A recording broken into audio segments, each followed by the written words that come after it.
Guðmundur Ágúst, 4 rundir í dag, 4 rundir í heildina eftir 2 hringi á loka úrtökumótinu. Hvað var það svona sem að þú gerðir öðruvísi í dag heldur en í gær?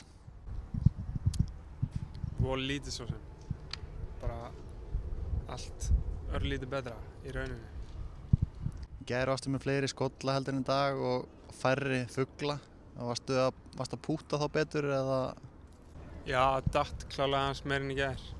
Og svona þegar ég sló liðlega högg þá reddaðist það langoftast. Ég tók eftir því þegar ég fylgdist með þér í dag að þú varst ekki hræddur við að ráðast á pinnana og fékkst fugla á mjög erfiðum holum. Getur aðeins svona farið yfir svona helsta? Já, birdiearnir á 6 og 15 stóðu klálega upp úr sérstaklega 15, ég held að hún sé 460 metrar eða eitthvað. Fengum örlítinn með þeim til að hjálpa og sló bara basically 3 fullkomin högg. Svo, já, á 6 var þetta svona smá mist til hægri sem endaði beint á stöng og svona frekar funky pút sem ég held að væri ekki á leiðinni í sem fór í.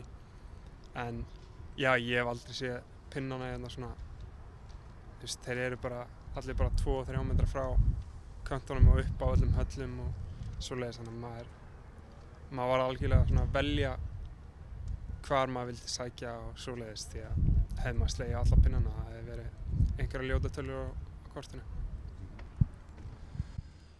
Ég veit að þú ert núna að fara að æfa þig aðeins, slá þig niður væntanlega eftir hring. Ætlar að leggja áherslu á eitthvað sérstakt? Já, það var þarna nokkur teygjaug sem fóru virkilega í taugarnar á manni sem maður hefði ekkert endilega komist upp með á hinu vellinu. Þannig að ég veit ekki hverju spila á morgun en maður allan að stilla það alltaf fyrir morgundaginn. Glæsilegt, gangið vel.